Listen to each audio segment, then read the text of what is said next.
If you've ever splurged on a cheap golf launch monitor that promised the moon and then felt like you'd been hit with a sand trap of disappointment, you're not alone. The regret of realizing that the gadget you thought would sharpen your swing actually just added clutter to the garage is a real risk, especially when every new model claims to be the next big thing. That's why, before I dove into the Garmin Approach R50 Premium Bundle, I scoped out the whole category, reading forums, watching demos, and checking the handful of reviews that actually exist. Link is in the description if you want to check the product details on Amazon. What I found was a market split between two extremes. On one end you have ultra-expensive, full-flight simulators that require dedicated rooms, high-end graphics cards, and a budget that could fund a round trip to Scotland.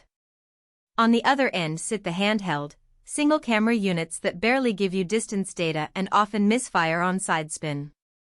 The Approach R50 sits somewhere in the middle, promising 3-camera precision, a built-in 10-inch touchscreen, and a whole bundle of virtual courses, all without demanding a spare bedroom. The key question is, does that middle ground actually deliver a usable experience, or is it just a flashy compromise? First, let's talk about the daily setup. The R50 is a self-contained unit, no separate launch pad, no external PC, no extra sensors hanging from your bag. You power it up, select a course on the touchscreen, and you're ready to hit. The 3 cameras are built into the device, angled to capture ball launch angle, spin, and speed from multiple perspectives. In practice, this means you can set up on a modest indoor space or a small backyard tee box, and the system will still gather enough data to give you a reliable shot-by-shot breakdown. For the average weekend golfer who can't afford a permanent indoor simulator, that convenience factor is a massive win. Now, the immersive simulation part. The 10-inch display isn't cinema size, but it's big enough to show a clear top-down view of the course and a realistic ball flight. I've tried the Play Your Own Course feature, importing a GPS layout of my local club, and the R50 rendered fairways, bunkers, and greens with decent fidelity.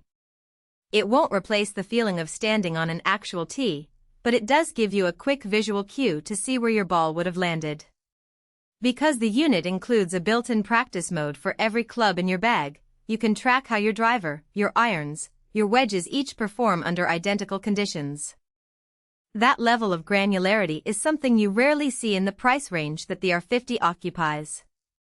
One of the biggest strengths is the swing analysis.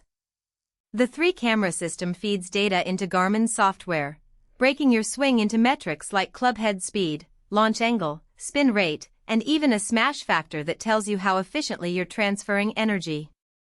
For a golfer who loves to geek out on numbers, this is a goldmine. You can compare a recent round to a previous practice session and spot trends. Maybe your spin rate has drifted upward, indicating you're slicing more often, or perhaps your launch angle is consistently low, pointing to a need for a tee height adjustment. The data can be exported to a phone or tablet, letting you keep a long-term log without ever writing anything down. However, the system isn't without trade-offs. The first practical weakness is lighting. While the 3 cameras are designed to work in indoor and outdoor light, too much ambient brightness can muddy the ball tracking, especially on bright sunny days. In my own backyard tests, I found the most consistent readings on overcast afternoons or with a small shade umbrella overhead. That's an extra piece of equipment you might not have considered when budgeting. A second limitation is the realism of the simulation itself. Because the unit relies on a relatively modest processor and a small screen, the ball flight isn't rendered in the kind of high-definition, physics-driven environment that you'd get from a full-scale simulator. The ball's arc looks smooth, but you won't see the subtle wind drift or terrain interaction that can affect a real shot.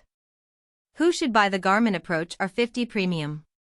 If you're a golfer who plays at least a couple of times a week, enjoys tracking measurable data, and wants a portable way to practice without renting a time slot at a commercial simulator, this bundle is a solid fit.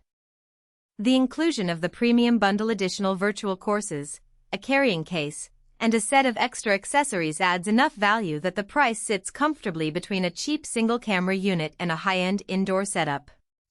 If you're a data-driven player who likes to compete on leaderboards, The built-in global competition feature lets you tee off against friends or strangers, adding a social element that keeps practice sessions from feeling like chores.